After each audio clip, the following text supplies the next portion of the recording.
I've had this Taylor for a few years and I've been super happy with the sound and the looks. It has a gorgeous tone and responsiveness that goes really well with my playing style, and I love the burst finish. However, not long after I got it and the honeymoon wore off, I started to realize that the string action was unacceptably high. Today, I'm going to tell you what I learned about the mysterious Taylor neck shims and walk you through how I was able to use that information to finally resolve almost 2 years of frustration and incorrect fixes to get this guitar playing great the right way. Stick around. Hello, guitar aficionados. This is Adam from Miller's Custom Guitars. Welcome to the channel that is all about understanding our instruments better and learning together how to be better technicians as we service them. If you are new to the channel, be sure to subscribe, because on this channel, we talk about how to do a professional setup on your instruments using the train system of setup. We looked at the difference between brass and steel saddles on a Telecaster. We try to figure out if tuning stability is even truly achievable through hardware upgrades and great setups. And we try to figure out what's the deal with the Duesenberg less trim vibrato. Hey, if that kind of thing sounds interesting to you, I would really appreciate it if you would click that subscribe button and maybe check out some of my other videos, and maybe even click that bell icon so you can be notified when I release new videos. But let's get into today's topic. Today's video falls squarely into the category of learning together. I've spent the last 2 years bashing my head against the wall, doing repairs wrong. And now that I've finally gotten the repair done correctly, I want to share this story with you, as well as some potential advice should you realize that you're in a similar situation. So let's start at the beginning. About 2 years ago, I purchased this acoustic guitar. It's a Taylor 214 ESB DLX. I got it from a guitar center in Reno while I was in Nevada visiting my parents. I picked the best playing and sounding one that was in my price range after trying a few that day. I left that day super excited to finally have a Taylor again, and a really great sounding and really pretty one too. I took the guitar home to California and started playing it at home and at church, and while I liked the sound, eventually I started to realize that the action was unacceptably high. If you are unfamiliar with what I mean by action when I talk about guitars, let me take a minute to explain it. It's a term I'm going to use a lot today. When we talk about action on a guitar, we're talking about how far away the strings are from the fretboard. Action can affect your intonation a little bit, because if your strings are too high off the fretboard, then you're literally bending the strings out of pitch just to play a note. However, the biggest thing the action will affect is how the guitar feels to play. If you've ever picked up a guitar and it felt almost effortless to play, it was probably because the action was dialed in perfectly. String action is usually measured from the top of the frets to the bottom of the string at the 12th fret, and it's usually measured at the low E string and at the high E string as well. There are different ways to measure the action on a guitar. Most techs will either use a graduated ruler or one of those string height cards, which I prefer. I like these things. You can also use one of these fancy digital string height gauges, which are really accurate, but honestly, I find using the card quick, fast, and reliable. Measurements can be read in 64ths of an inch, thousandths of an inch, or millimeters. It doesn't really matter what measurement method you choose, as long as you know what the measurements mean to you and you know how to use those measurements to make adjustment decisions for your guitar. I personally prefer millimeters, and that's what I'm going to use for reference in this video. There's no hard and fast rule as to what the perfect action is. It'll be determined by your playing style. Many players prefer low action. You often hear players saying something like, I want the action as low as possible without buzzing. You hear that all the time. You may like ultra low action for super fast hammer-ons and really easy bends, but that's not the only way to play. Believe it or not, some players like their action relatively high. If you're heavy-handed when you play, you might find higher action preferable. You often see this with blues players. Or you may want your action really high, especially if you play like slide guitar, where the extra string height will help you to keep the slide from hitting the frets while you play. However, there are some general guidelines that I like to use as a baseline for setups, and wouldn't you know it, it's printed right on the setup ruler. For electrics, 1 to 1.5 millimeters on the treble side, 1.5 to 2 millimeters on the bass side. My method is I set the outside strings height using the setup card, and then by adjusting the saddles or the bridge pieces, then I use a radius gauge to set the middle strings. If you're using a tune-o-matic like this, you don't even have to worry about that. You just set the outer strings and it's all done. For acoustics, the card says 1.5 to 2 millimeters on the treble side and 2 to 2.5 millimeters on the bass side. Well, I found this range to be generally acceptable for a lot of players. The difficulty arises in determining how to adjust the action on an acoustic guitar. Most of the time, acoustic guitars don't have adjustable saddles. When I realized that I had a major issue with the action on my Taylor, I started doing the same things I normally would on any acoustic guitar. But that is where I started to go wrong. If you have a problem with your action on your acoustic guitar, there's usually only about 3 things you can do about it, and only 2 of those things are easy. Before I would tell you how I fixed my guitar, I think we should talk about the normal ways to adjust the action on acoustic so that we're all on the same page here. The first thing that you can do is to check your neck relief. Now hold on, I'm going to jump out right here and just say that adjusting your truss rod is not the primary way to adjust your action as a rule. As I've mentioned here before, guitars, they're finely tuned, expertly balanced marvels of science and engineering. The truss rod isn't a magic make strings lower stick. The job is to reinforce the wood and counteract the forces of the strings that are attempting to pull your guitar out of shape. The rod gives you control over how much the neck flexes. So often I see people on the internet saying that if your action is high, you have to adjust your truss rod. And this is just inaccurate information. I mean, especially for the electric guitar. Look, I mean, sure. I mean, whenever you do a setup, the neck relief is always the first thing that you should check, but it's just one piece of the equation. However, on an acoustic guitar where the neck, nut, and bridge are all fixed, adjusting the truss rod does have a much greater direct impact on your action compared to an electric guitar. So, despite everything that I just said, the first place that we're going to look to try and adjust the action on an acoustic guitar is the truss rod. The reason we start here is because this is the simplest and easiest thing that we can adjust. It's the least invasive and it's 100% reversible. And most of the time, it requires almost no special tools. On electric guitars, we usually like to set the necks to be either like dead flat or just have a touch of relief, usually between 5 and 10 thousandths of an inch. On acoustic guitars, we tend to tolerate a bit more relief, usually between 7 and 15 thousandths, sometimes even a little bit more. The extra relief allows the strings to vibrate without rattling against the frets. Fret rattle isn't a big deal on electric guitars where we are primarily hearing what's coming through the pickups. On an acoustic guitar, if the strings are rattling against the frets, we're going to hear it. So we give it a touch more relief so that there's less obvious rattle. The second thing you can do on an acoustic guitar to lower the action, and probably the most widely used as it's a very effective way to do so, is to adjust the saddle height if your saddle height will allow for it. You can remove material from the bottom of your saddle to lower the overall height of your saddle, thereby lowering the overall height of your strings relative to your fretboard.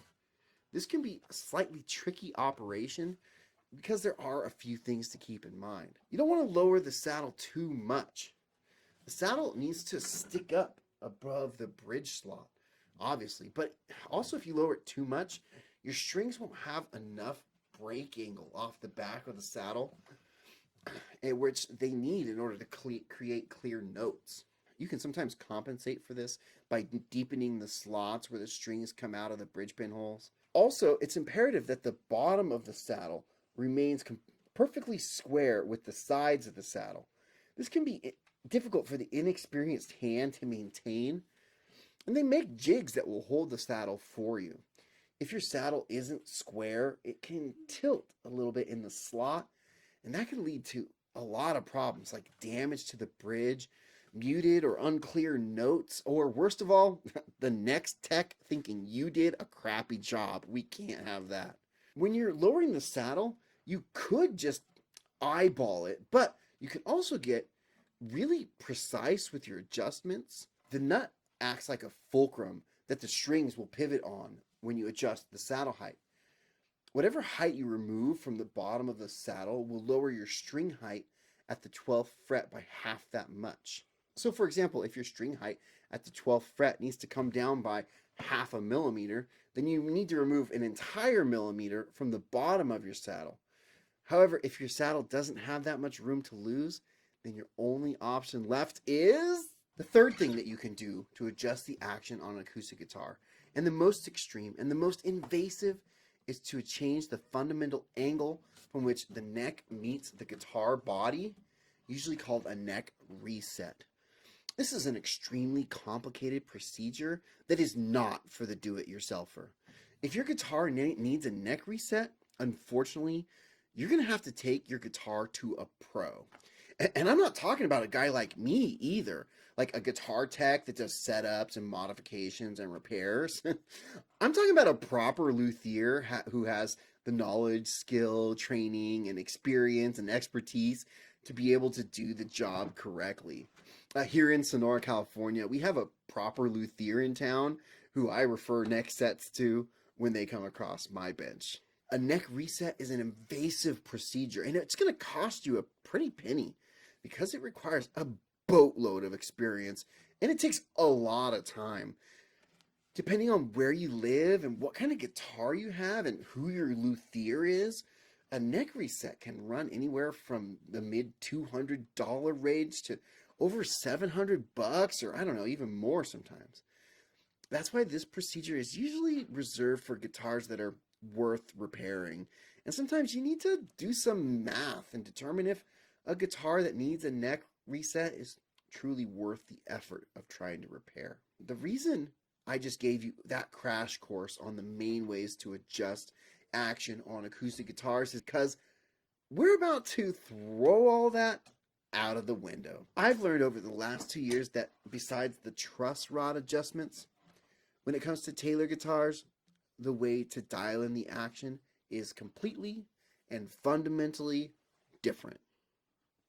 I started by approaching my Taylor the normal way. I adjusted the truss rod, I gave it an appropriate amount of relief, and then when my action was still too high, I decided to lower the saddle.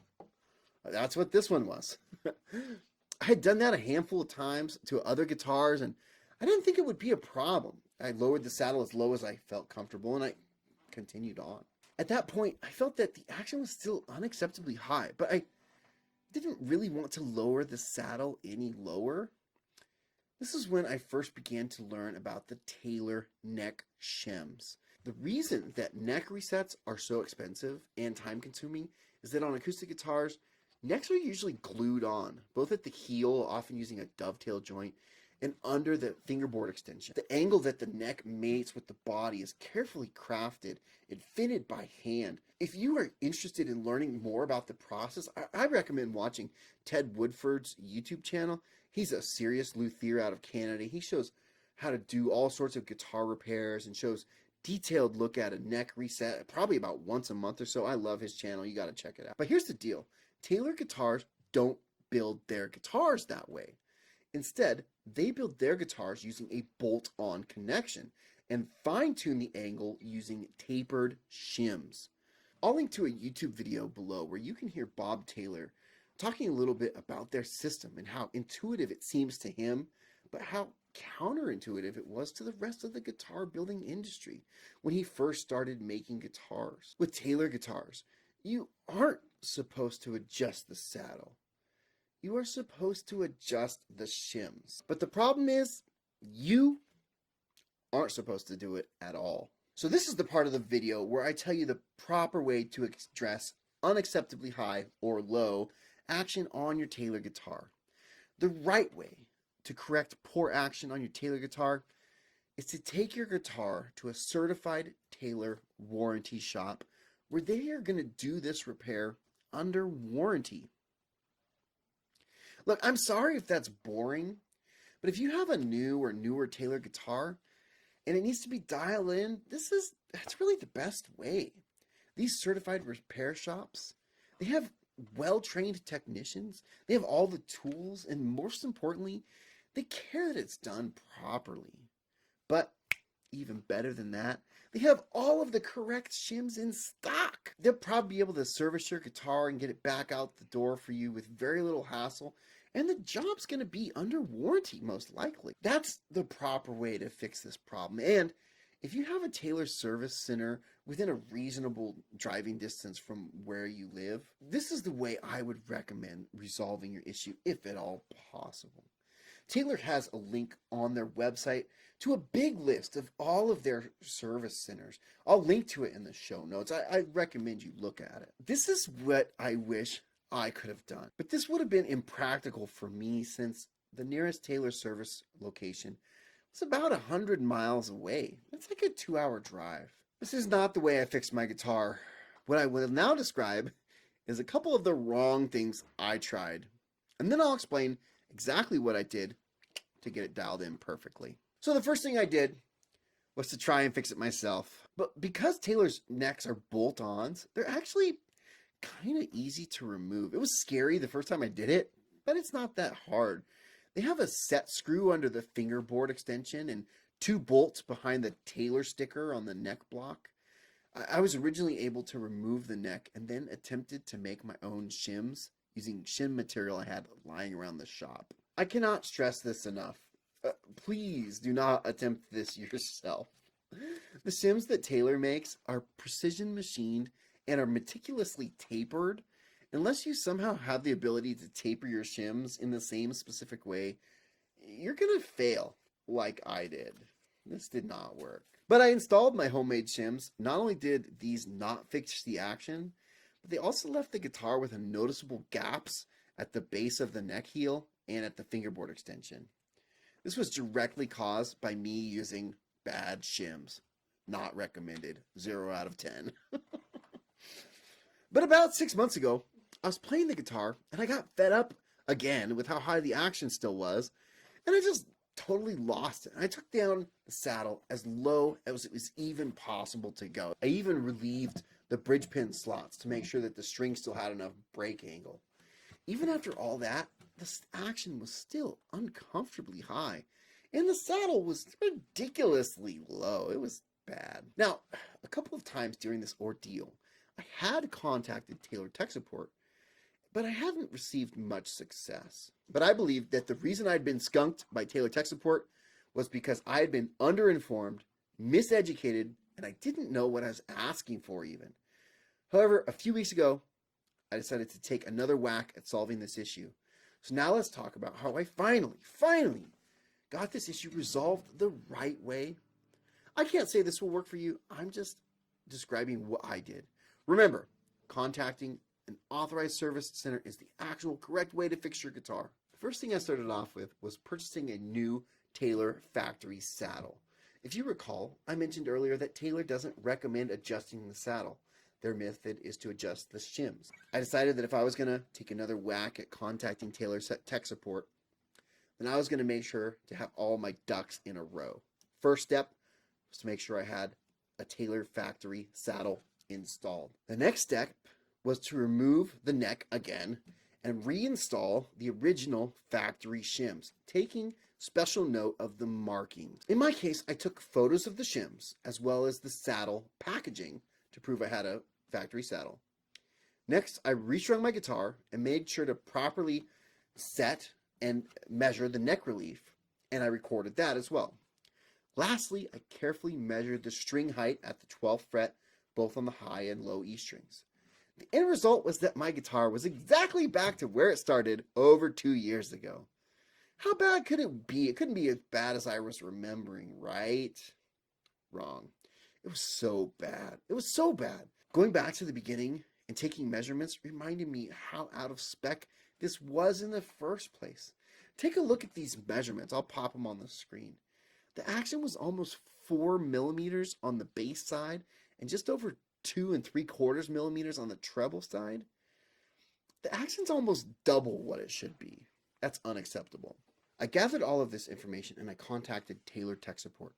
I laid out a summary of the situation, provided all of the measurements that I'd gathered, neck relief, measurements, action on both E strings at the 12th fret, and I told them which shims were installed on the guitar and included my serial number. I also provided them photo documentation of everything that I was telling them.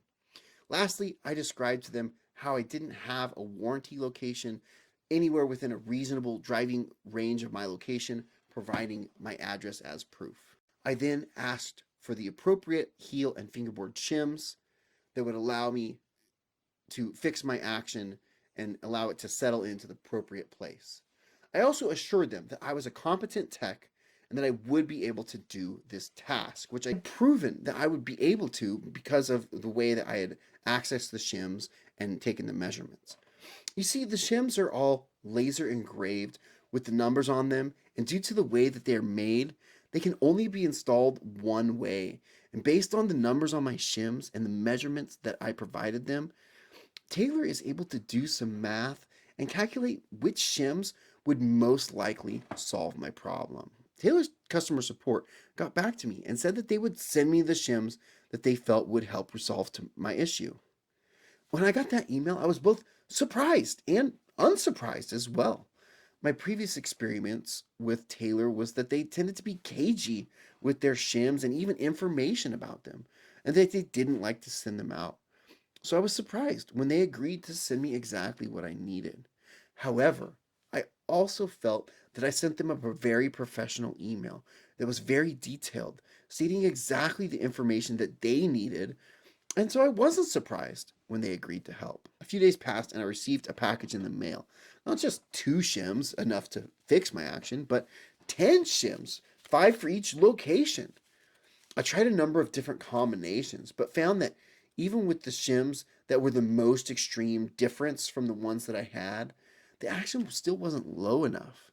I contacted Taylor again, and they sent me out more shims. This allowed me to really fine-tune my action. During all my experimenting, installing, and uninstalling the neck, I was using the old strings.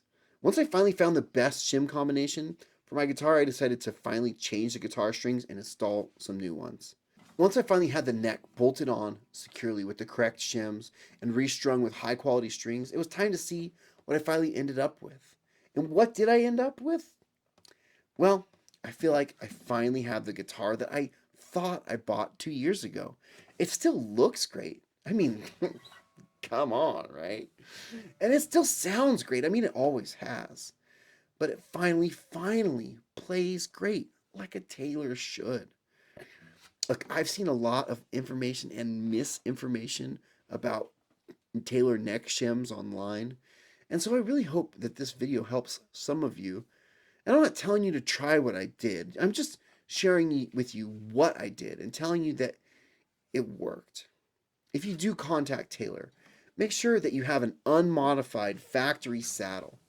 Take the neck off and find which shims that your Taylor currently has if you feel confident doing that job. Take very detailed measurements on your current guitar. Then, in a very polite, well-worded email, contact Taylor support and explain everything to him. If you do all this in a calm, polite, reasonable, educated manner, it's very possible that they'll help you out promptly like they did with me. I think it's important to remember that Taylor wants happy customers. And this is also why they want the job to be done by a professional. However, if you are confident in your skills, this is definitely something that is possibly within the realm of DIY serviceability. Just remember to be thorough, and remember when you're emailing them, don't be a jerk. Well, that's all for me this time, everyone. Thanks so much for watching. I really hope you learned something. I know I did on this journey. please leave any questions in the comments. I will always read every comment and will respond to any questions that I know the answer to. Until next time, everyone, say it with me. Ezra, 1, 2, 3. Don't be a jerk. All right, guys.